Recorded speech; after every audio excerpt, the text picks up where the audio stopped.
ไปพาน้อง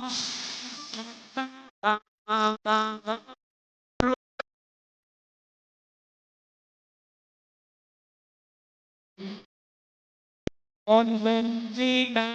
งมองคนประสนมา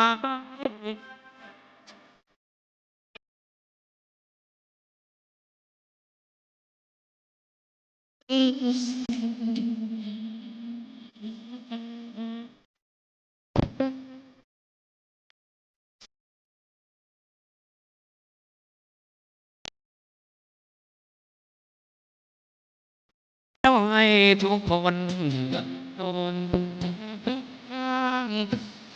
เฮ้ยต้องหากัน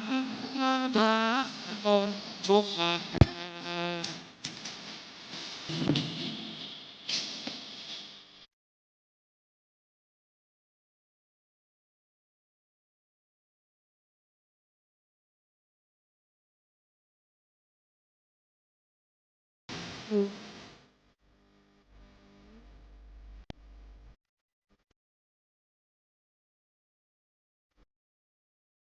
ไอ้สอน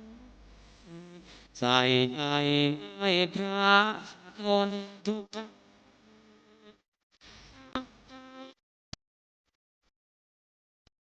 เย็นพระรัตน์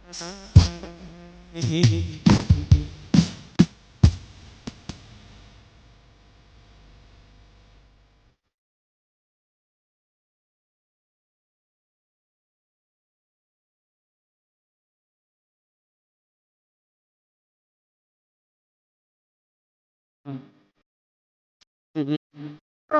ดพิดาหยุดนิ่ง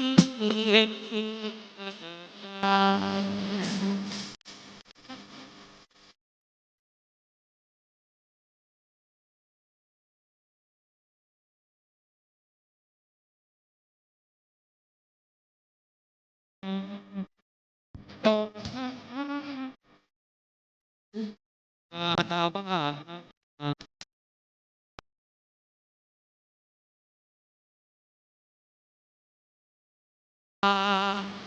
พอพูด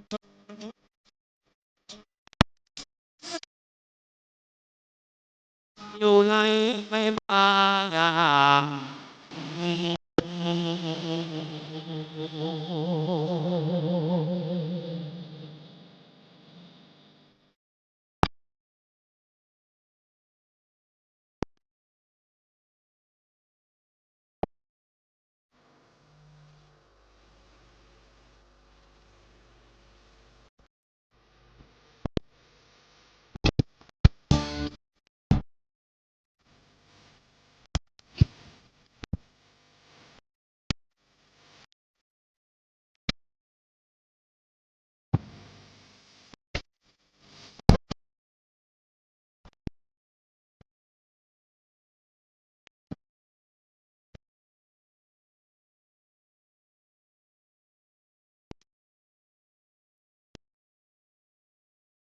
ตั้งเลือนมาดูใจนาตาเทดาตามมาตามตาเป็นคน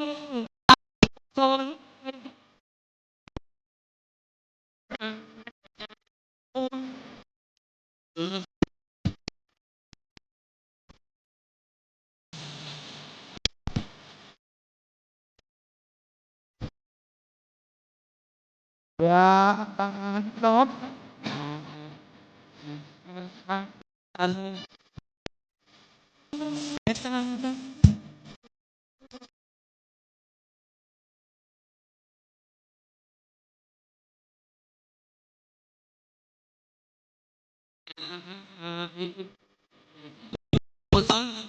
ใจให้เธอ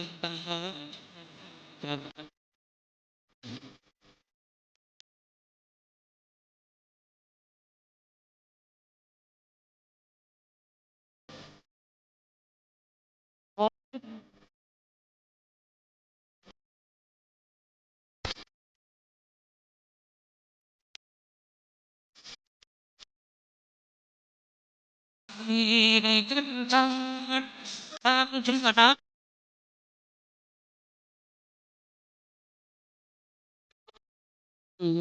ฉันเงินเพชรอย่าไปทาง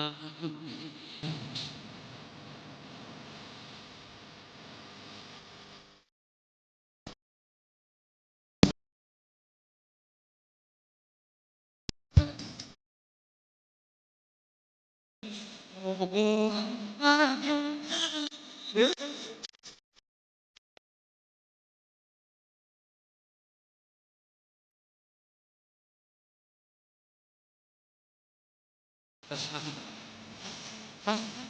สาริกา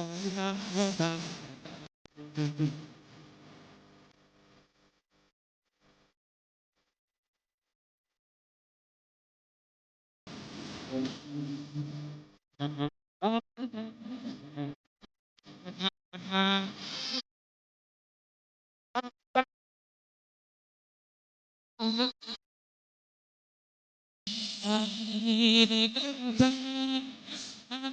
นะ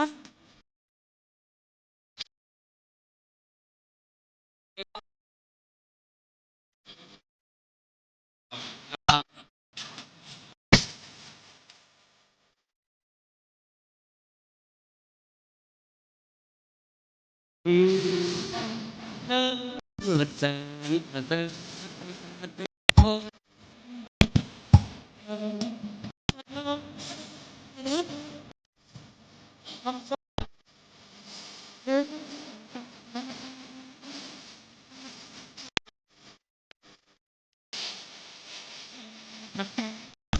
giòn giòn giòn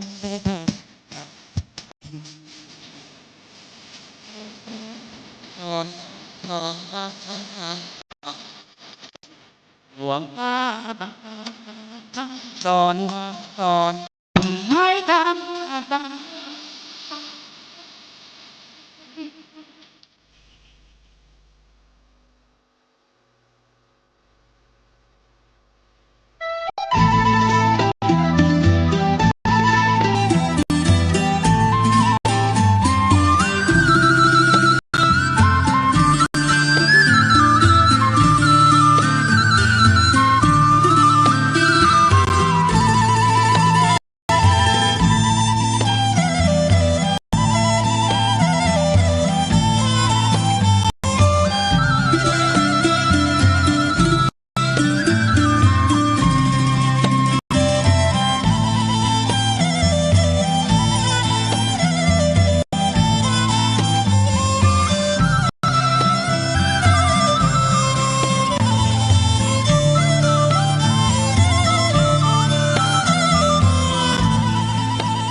ยศและลาภหาไปมิได้แน่เว้นเสียแต่ต้นทุนบุญกุศลทิ้งสมบัติทั้งหลายไว้ปวงชนร่างของตนเขายังเอาไปเผาไฟ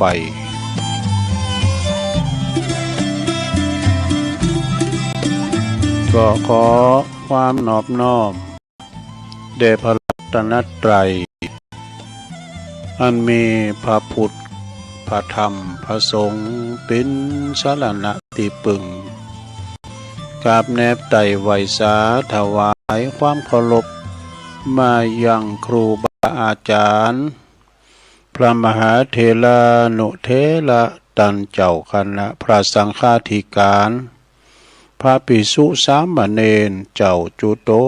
นจุองค์กุวัดวาอารามพร้อมตึงสำนักตีผักส่งตัวก็ขอความเจริญในธรรมเจริญปอนมาอย่างบรรดาปอออกแม่ออกศรัทธาตันสาธุชนนักศีลนักบุญคนดีหมู่เฮาเจ้าขาดทั้งหลายที่ได้เปิดฟังวิทยุกันตั้งบ้านตั้งจองตั้งหอตั้งเฮินในเวลานี้เนาะเวลานี้ก็เป็นเวลาที่จะได้ฟังรายการ รายการนี้เปิ่งกดตั้งชื่อว่ารายการสารธรรมยามค่ำรายการนี้ก็มีครูบาอาจารย์หลายตุนหลายองค์มาออกรายการเนาะวันนี้เป็นวันเสาร์ก็เป็นภาระหน้าที่ของอาตมาภาเก่ากับผมตุลุงนันชัยวัฒน์นาคเสโนแห่งวัดพระธาตุดอยน้อยตำบลดอยหล่ออำเภอดอยหล่อจังหวัดเชียงใหม่ก็ได้มาพบมาปะนะกับปอออกไม่ออกศรัทธาสาธุชนญาติโยมนักศีลนักบุญทั้งหลายปินเวลาดีหมกโกลาหลทำอาหารสำหรับกับเขาหุงหาอาหารเนาะอาหารย่ำคำเปิ่นว่ากินเก่าเผาไว้นะบางคนก็ไปทำการทำก็ยังมาบ่ฮอถึงตึงบ้านเตอบางพองก็กินข้าวกินน้ำกันบางพองก็ติววิทยุไปตังโหค้อมบุละจะฟังนำฟังธรรมฟังรายการครูบาอาจารย์ที่เปิ้นได้มาออกรายการเมื่อกลุงในก็คุ้นคว้านะนักคุ้นคว้าซอหามรดกธรรมสาถาโวปองก้าอีก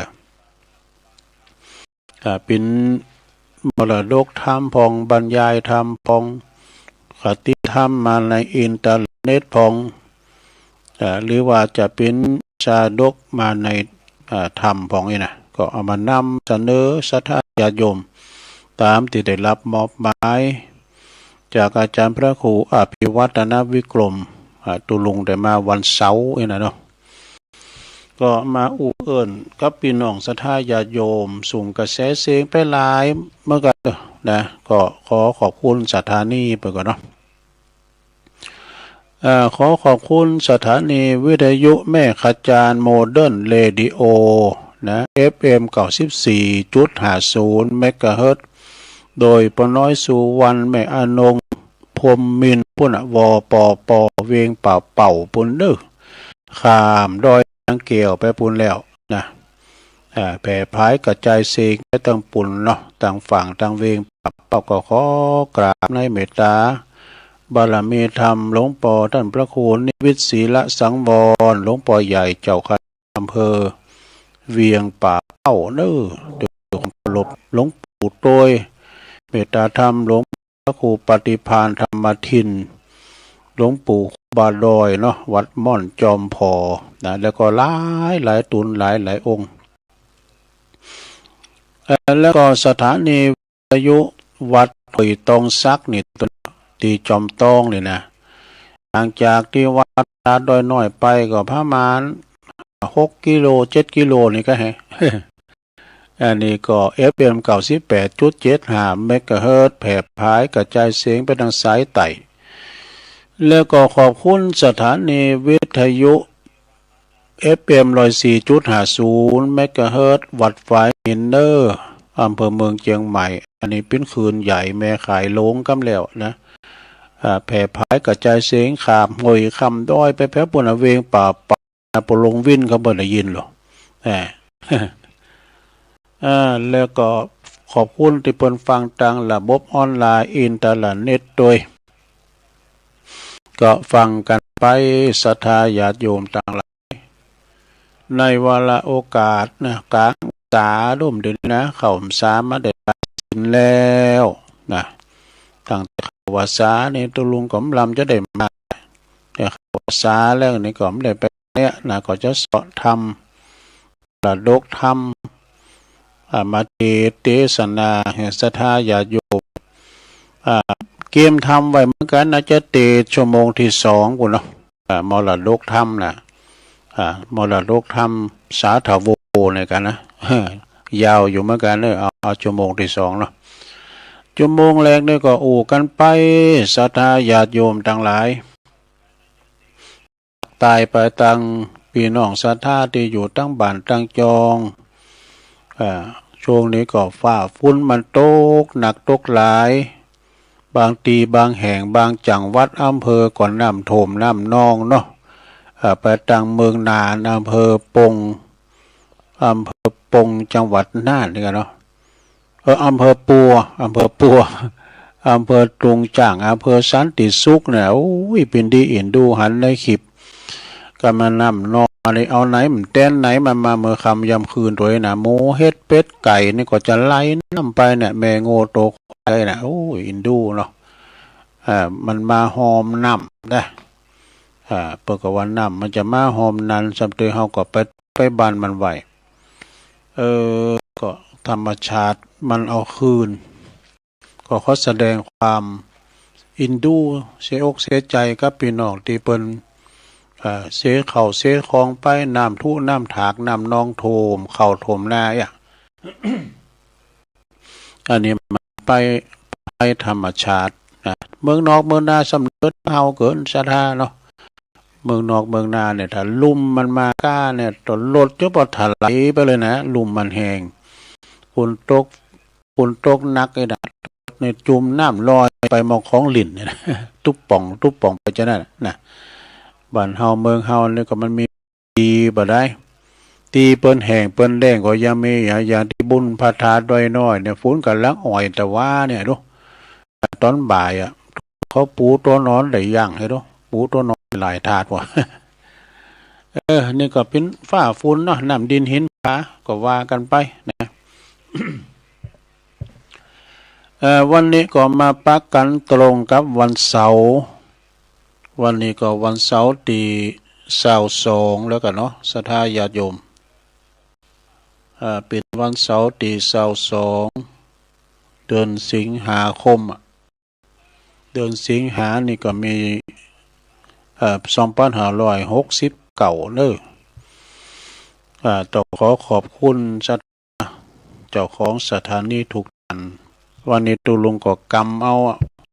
มาเหมือนกันนะเป็นบรรยายนะเป็นบรรยายก็จะตั้งแต่อันบาลีไปเนาะ แล้วก็จะว่าไปตามน้ำตามธรรมไปมันเป็นเชื่อใดลองฟังบ่เนาะเปิดว่าตุโขปาปัสสะอุจโยตินะนี่เป็นคาถาเปิ่นเนาะคาถาโหขอเปิ่นจะพรรณนากันต่อไปเนาะก็จะได้แสดงพระธรรมเทศนาเป็นสัจธรรมอันคำสอนองค์ชินวรสัมมาสัมพุทธเจ้าเพื่อให้เราพุทธบริษัททั้งหลายให้ได้สดับรับฟังนำไปคิดพินิจพิจารณาเนาะเมื่อเกิด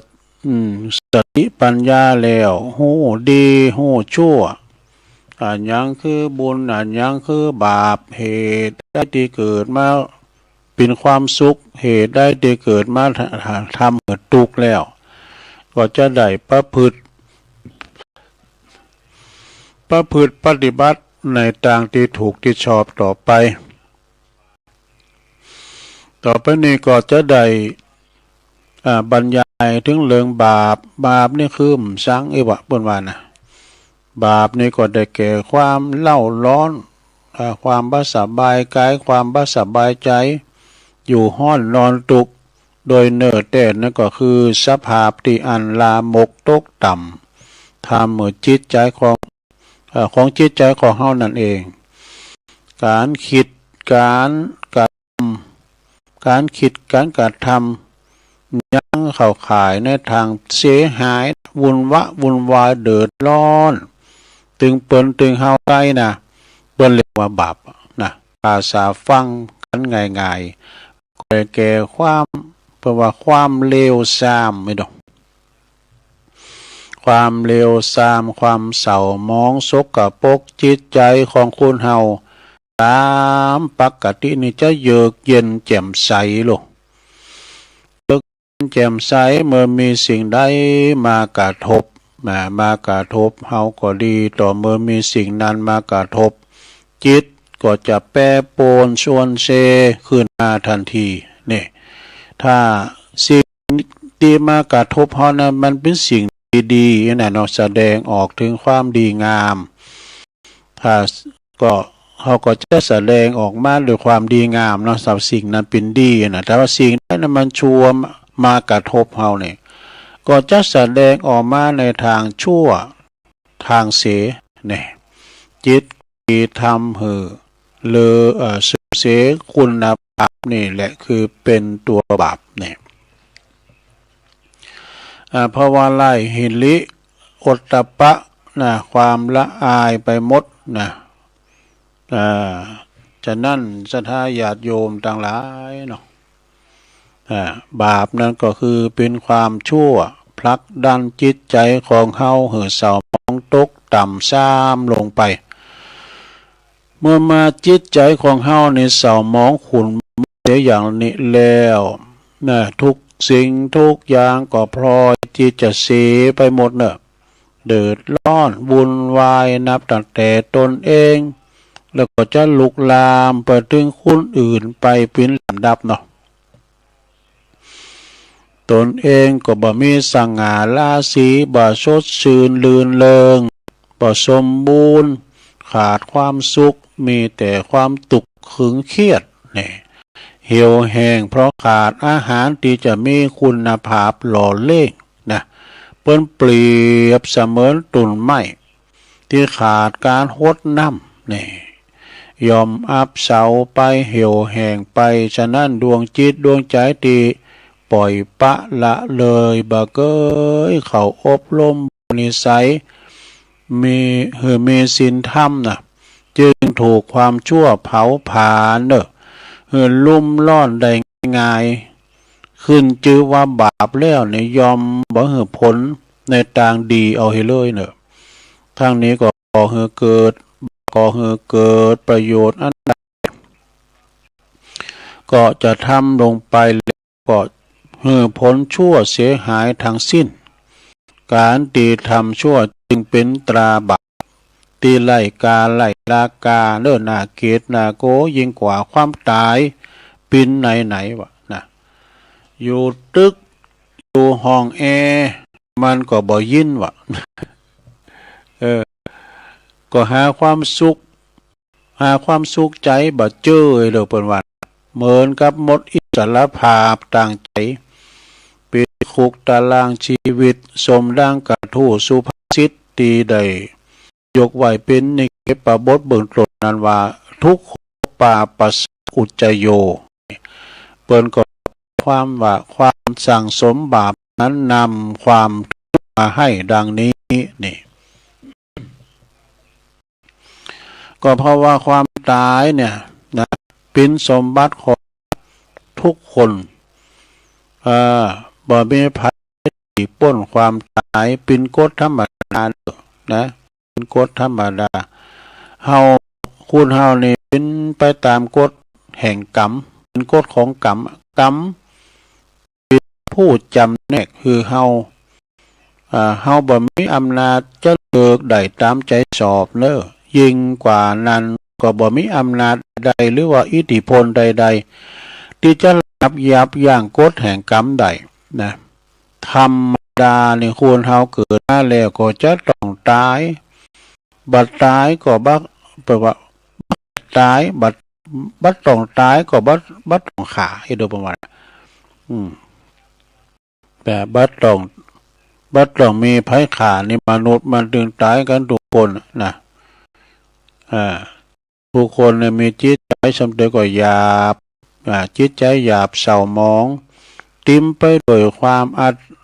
อาฆาตพยาบาทปองไล่จองเวรจองกรรมกันก็มีจึงได้ข่มเหงเต็งเต็กกันฆ่ากันเหมือนกับใบไม้ร่วงอยู่นะบ่เว้นแต่ละวันแต่สักวันหนึ่งกรรมนั้นก็จะตามทันดังพระพุทธองค์ได้ตรัสไว้ว่าทุกขโตทุกขทางนี่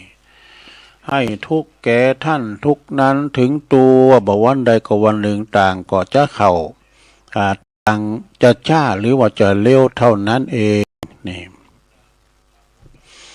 ถึงจะมีนะเนาะศรัทธาญาติโยมเนาะบางคนไปข่มเหงเต็งเต็กเปิ้นแล้วก็บาปกรรมก็จะย้อนใส่ตัวเฮาส่วนว่าคุณเฮานี่ที่มีคุณงามความดีหรือว่ามีคุณธรรมมีศีลธรรมนั้นถ้าว่าคุณเฮาเนี่ยบ่พยายามแสวงหาเด้อบ่แสวงหาคุณงามความดีใส่ตัวใส่ตนเฮาบ่ได้ อบรมศึกษาให้เกิดขึ้นมีในสันดานแล้วเนี่ยก็จะบังเกิดขึ้นเองปีนอันขาดเนี่ยเราจะต้องไปสอหาเอาเนี่ยเปิ่นทำบุญกันที่ไหนก็ไปนะแต่เจริญรุ่งเรือง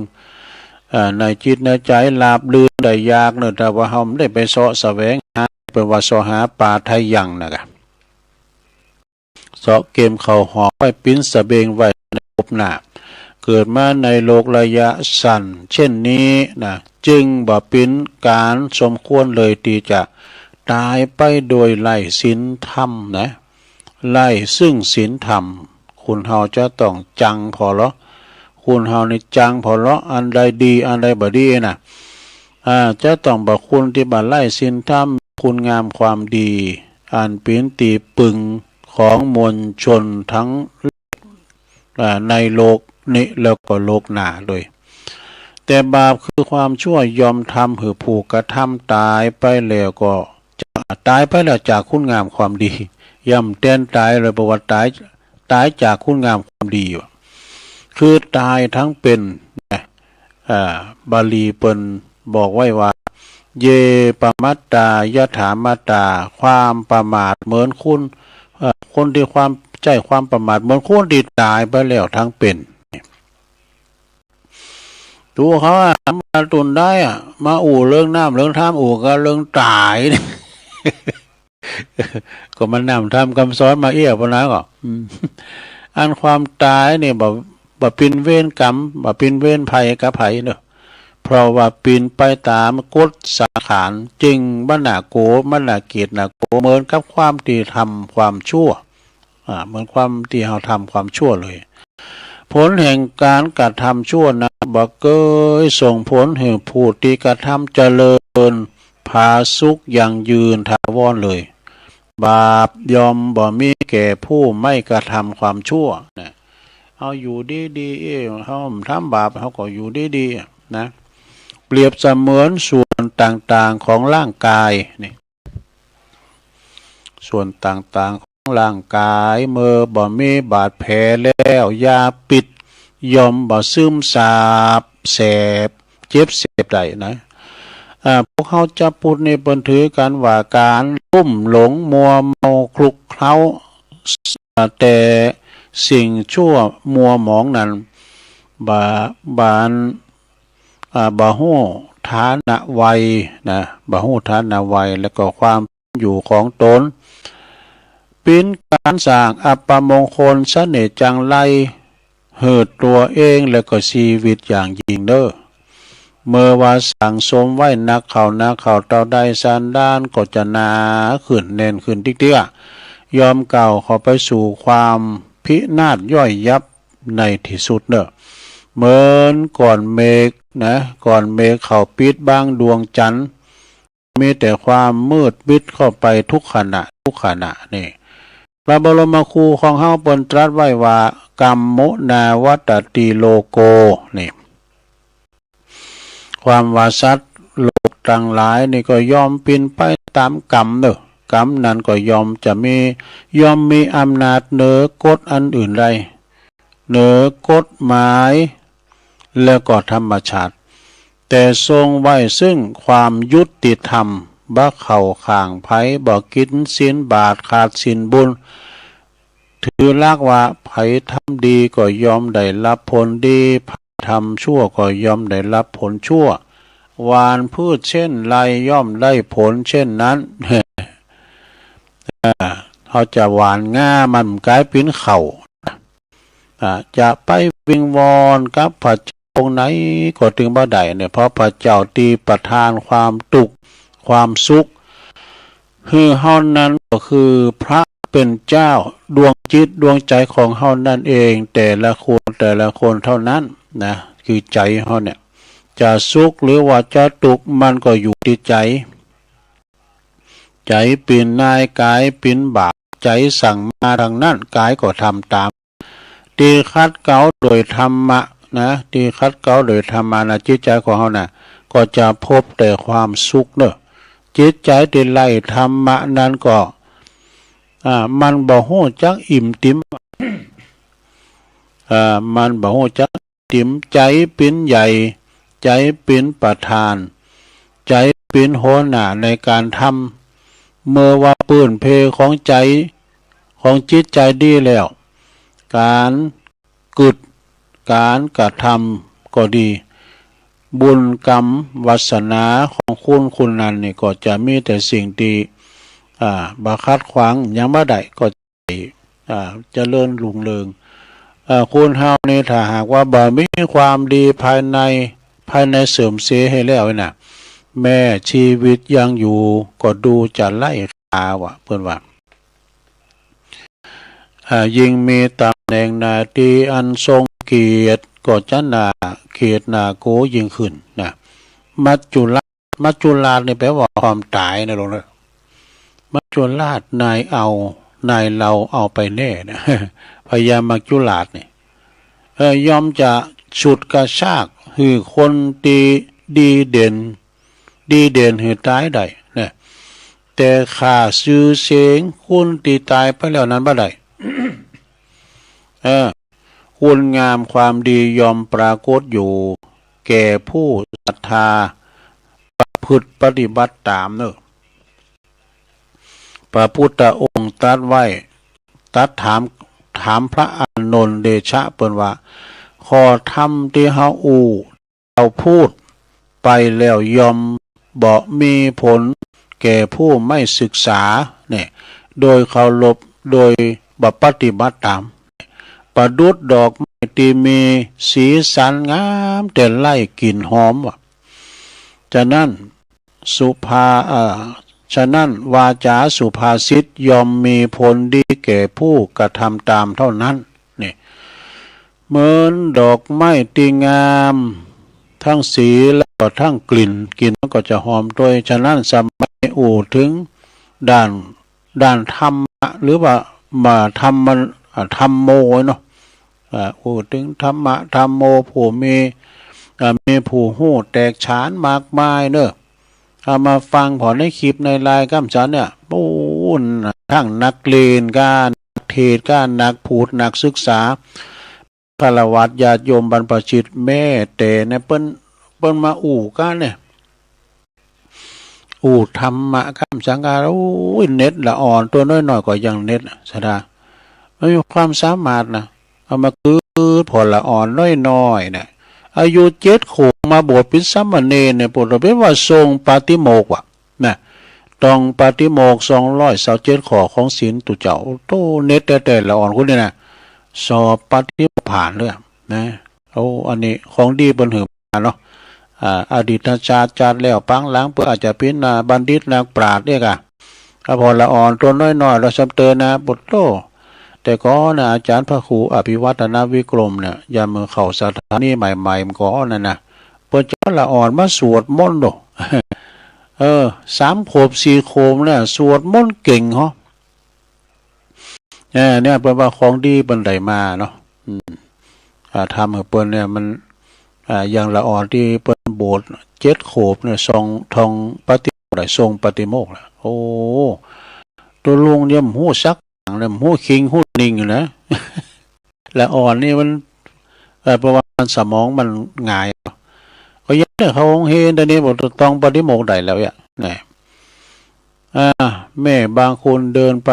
ทางใดก็ดีเนาะบางทีนี่ไปสอนเปิ่นพินทาสำเตก็คนเดินทางไม่ตรงถนนมือถือโขดเนาะตื้อกล่องเนาะนะ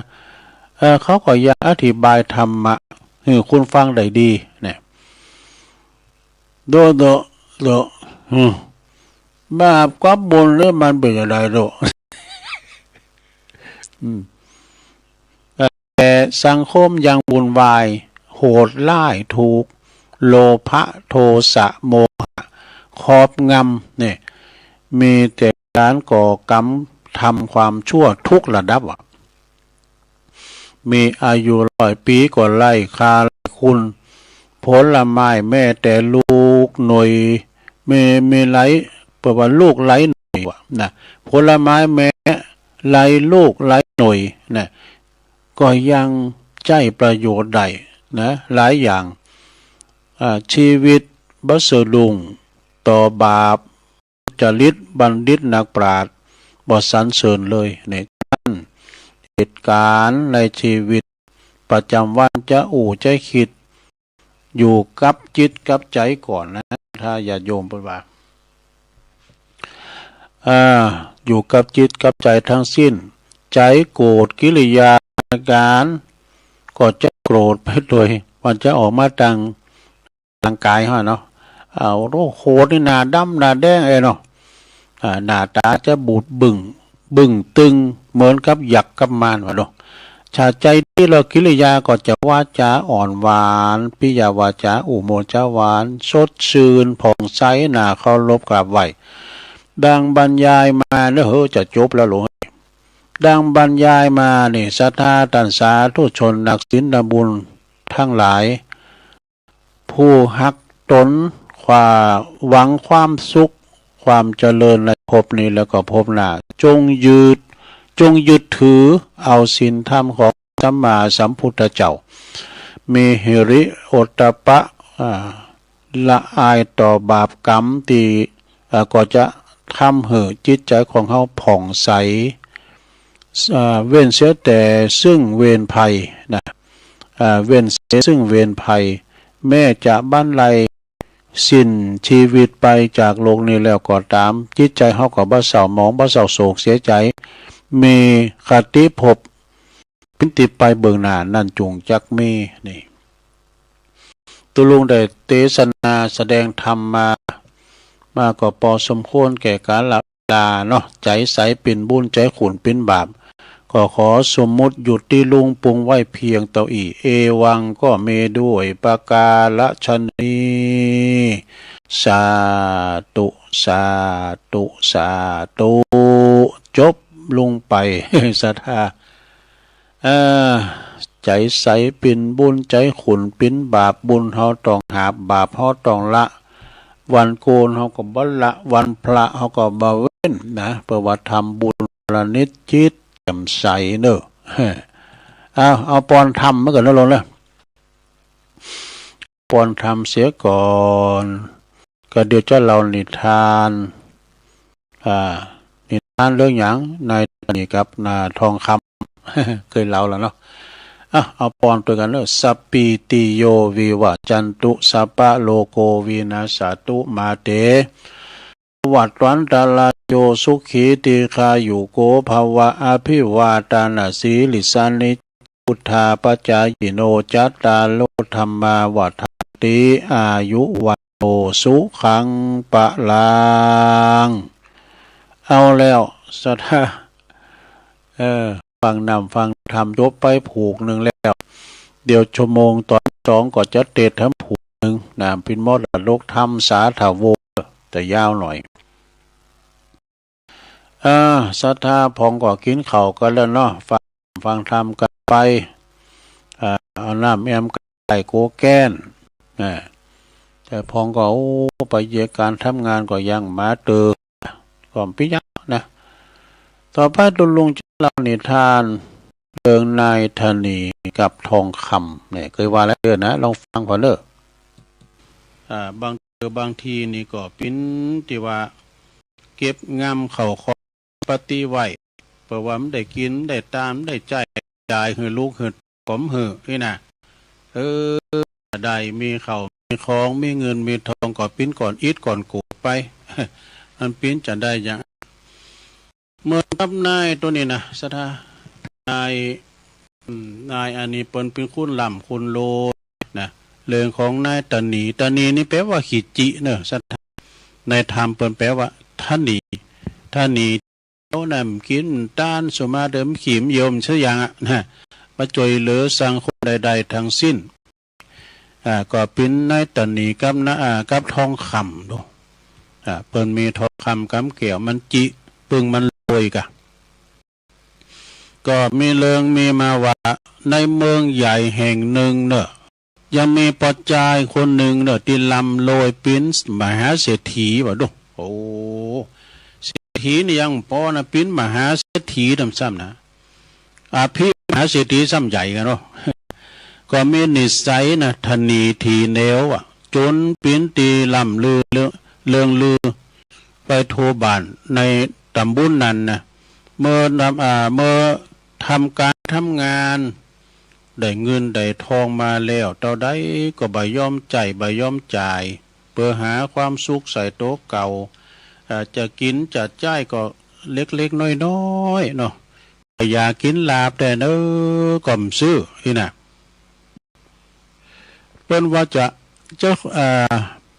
ะกินก็โกผานเนี่ยเนาะเปิ้นว่าในธรรมจัดต้านก็โกเสิงใครอยากกินเมงก็ริมซื้อของมักแต่ๆนะโอ้ยืมซื้อโกเสิงสตั้งมีเสมหะที่คอเยอะแต่ไม่ได้เป็นหวัดเกิดจากอะไรเรามาดูกันในคลิปนี้ครับคนที่มักมีเสมหะในลำคอถ้าคุณเห็นวิดีโอนี้แสดงว่าคุณโชคดีมากวันนี้ผมจะสอนวิธีหนึ่งให้คุณโดยไม่ต้องเป็นคุณขีดจีท่านหนีในตำบุญนั้นในปนเลิงลือไปไกลกันจือเศรษฐีคุณในประวัติเศรษฐีขอต้านดื่มกินต้านอย่างนะจิไหวเอาไว้แก้วมาลูนนะนี้เนี่ยสบายแก่ตนอันซื้อความสุขสบายแก่ตนห้อนปีนห้อนเนออยู่เฮิรนหลังเจ็ดโหลงเนี่ยก็เอามาติดมันเปลืองไฟนะมันจึงอดเอานะอดยอมอดอยากปากแห้งจนกระทั่งว่าสะสมสมบัติเงินคำแก้วไว้ได้มามากมายนะทั้งเลือกโซนไรนาก็มีตีดินตีนาตีวางเป่าหลายพื้นหลายตีนะว่าตีโซนไต่โซนเนยนะต่อในการละต่อมาเนี่ยป้อใจคุณธนีขีจิคุณเนี่ยนะก็ว่าสมบัติของเฮาเนี่ยมันกระจักกระจายไปอยู่ที่ปุนพองอยู่ที่พี่พองมันบัดตอมนะมันบ่ปิ้นขาโบนอยู่บ่เป็นตีนะจึงนำเอาไปขายว่าหั่นขายตีขายโซนได้เงินได้ทองมาแล้วต่อได้เอาไปซื้อทองคำแท่งโตทองแป้งเนี่ยเดี๋ยวนะบาทนึงก็หลายหมื่นอยู่ก้าเนาะทองคำบ่เดี๋ยวนี้มันแป้งสถาทองคำนี่มันก็มาซื้อทองคำแท่งไว้จูนหมดแล้วก็ทองคำไปไว้ไหนเอาไว้ที่นั่นมันมีธนาคารมีตีเก็บตีไว้ไอ้คุณธนีนี่ก็เลยไปขุดฝังซ่อนไว้ที่ปื้นดินที่ปื้นก็ไม่ใหญ่ไม่หลงตุ่นหนึ่งเอาไปฝังดินไว้ทองคำแท่งบุญขี้เมงมันกินกันเนาะโหขี้เมงมันกินกันเนาะคำแท่งทองคำแท่งก็เอาไปฟังไว้ปื้นก็ไม่ใหญ่ไม่ลงไว้กวนในใจธนีนี่ก็จะต้องไปขุดแล้วก็มาดูว่ามันนับขอทองคำของตนเนี่ยอยู่ครบถ้วนหรือไม่ให้ดู มาชื่นชมยินดีกับทองคำแท่งนะทองคำแท่งนี่ก็งามแต่เนื้อเหลืองอ่ำสาม ทองคำแท่งมีอยู่หันวันหนึ่งเนอะขโมยเดินผ่านมาขโมยกับโจรเนี่ยมันสองปีน้องหรอกมันเป็นปีกับน้องขโมยกับโจรพดโตไอหงมาหันแสบบดีกับขโมยนี่นะมีอยู่หันวันหนึ่งขโมยเดินผ่านมาก็มาหันกันโดยบังเอิญผดลาปากแล้วเนี่ยเนาะลาปากเขาได้ๆกันนะเมื่อปอจธนีนั้นได้ชื่นชมทองคำแท่งจุนจิ้มตีปอกปอใจแล้วอีบ่พอคุดคุยแล้วก็ฝังไว้อย่างเก่าอย่างเดิมเรียบร้อยเนาะแล้วก็จึงเดินกลับบ้านไปนี่ปุดโตขโมยนี่มันแอบซุ่มมันไปรู้มันดักมันซุ่มพออยู่หันเนาะมันก็คุดเอาเงินเอาทองตึมหมดน่ะไปจุนเสียงบ่เหลือไว้สักแท่งนี่บ่เหลือไว้เหือนใจธนีไว้สักแท่งพอตั้งหน้าตั้งตายน่ะปอลุงขืนมาลุงขืนมาแล้วก็ไปคูดพอกะไปคูดพอทองคำเนาะโอ้ปรากฏว่าทองคำของตนนี่หายไปหมดสิ้นใจธนีนั่นก็นั่งไห้โง่ก็พินตีเสอกเสียใจอยู่ตามลำพังไห้นางไห้โง่เหลือก็คุ้มเป่ามีเปิ้นบ้านคุณหนึ่งเตียวผ่านมาไปป้าใส่ก็สอบถามเรื่องราวอ้าวท่านเศรษฐีนะปีนั้นยังล่ะท่านเศรษฐี ที่มันนางไห้ขี้มูโป่งอยู่นี่คนเดียวอ่ะ ใจเปินบ่านะมาถามเศรษฐีนางไห้โง่ๆนะเศรษฐีก็ไปมีอย่างเหล่าเกลยเปินบ่าเอ้ยขโมยมันลักเอาคุ้มมันลักคูดเอาทองคำของข้าไปหมดอุตสาห์เอามาฟังไว้ทั้งหมดเอามาฟังไว้อย่างดีนะโอ้ตายขาต้องตายแน่นอนคราวนี้นะว่าให้วะข้าอุตสาห์เก็บหอมล้อมริดมาตั้งชีวิตขายตีขายหนก็มาซื้อทองคำแท่งไว้หมดแล้วก็เอามาฝังเขายืมขาดเมื่อยืมฉันซื้อพื้นอันทองคำไว้กะบ้านจอมายืมก่อนบ่หือยืมไปนะ เปิ้นบานคุณนั้นพรหน้าเศรษฐีกี่เหนียวคุณนี่ละอย่างสมเพชแล้วก็โอ้หันใจและหันใจปอกันแล้วก็จึงกล่าวว่าเนี่ยบอกท่านเศรษฐีว่าอย่าไปโศกเศร้าเสียใจไปเลยท่านเศรษฐีเอ๋ยไหนสมบัติของท่านนี่ก็บ่เกยเอาออกมาใจเป็นประโยชน์กับตัวเองจะมาซื้อเอาความสุขตัวเองฮ้อนพินฮ้อนจะซื้อแอร์มาติดก่อมซื้อขยะกินตาบก่อมซื้อกันหยังน้ำพริกตาแดงกับแคมมันนี่ก็มถั่วเน่าแคบไงเมื่อกี้เนี่ยมันมีวิตามินนะหันแต่คุดมาฟังไว้เนี่ยทุกวันแค่เพียงว่าทองคำแท่งของท่านนะปิ้นก่อนหินก่อนโกดที่ฟังไว้เป็นธรรมดาเนี่ยไปเสียใจเลยนะมันมีค่ามีศีลสักเท่าใดหรอกเพราะว่าท่านมีไว้ก็ถึงครองไว้ตึงใจหาความสุขเก่าเติมจอยเหลือสังคมทำบุญสุดด้านยังสักอย่าโม้เมามันนางลองหายเลยท่านเศรษฐีเอ๋ยเปิ้นบานอู่นั้นเปิ้นบานคุณอู่จบแล้วก็เดินจากไปวะนี่คล้ายๆก็เปิ้นมาย่อเย้ยเหมือนกันนะมันกินตาน่ะมันจอยเหลือสังคมมีไว้ขี้ที เนี่ยประมาณนั้นนะเนาะ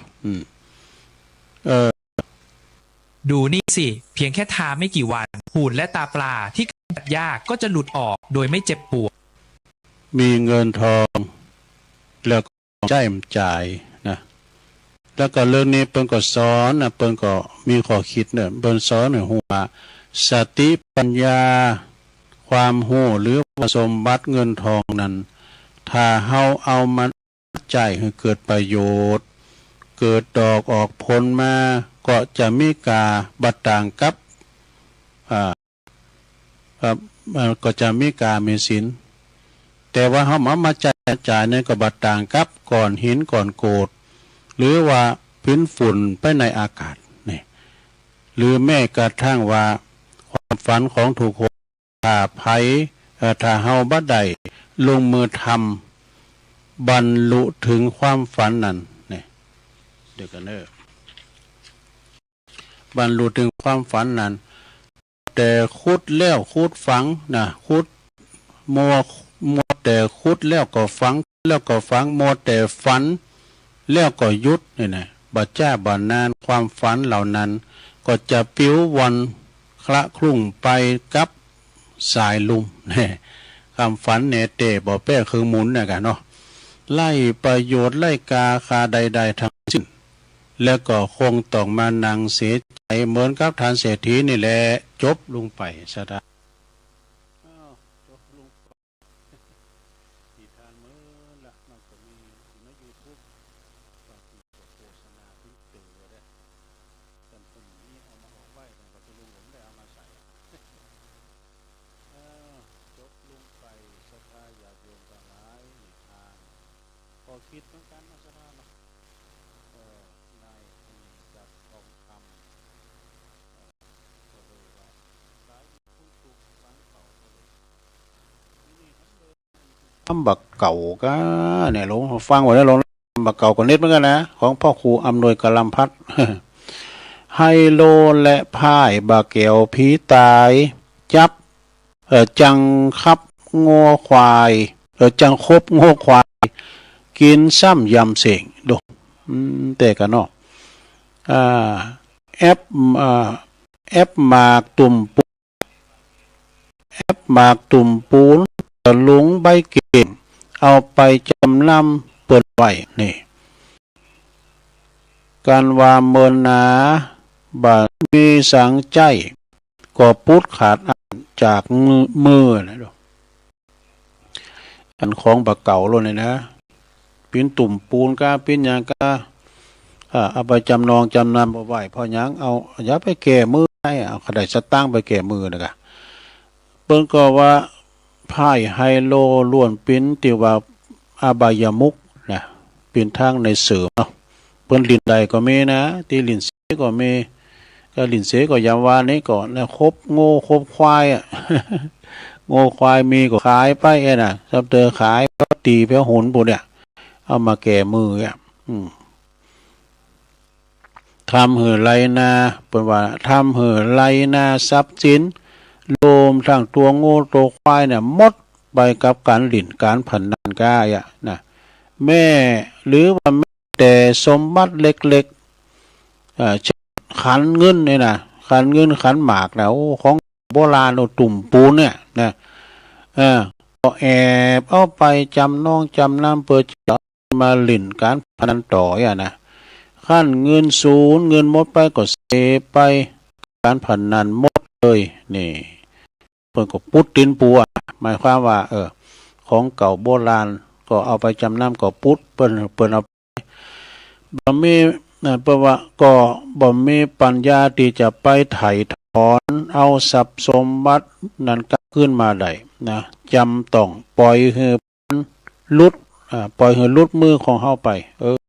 เป็นดีเสียได้เนาะของบาเก่าโบราณ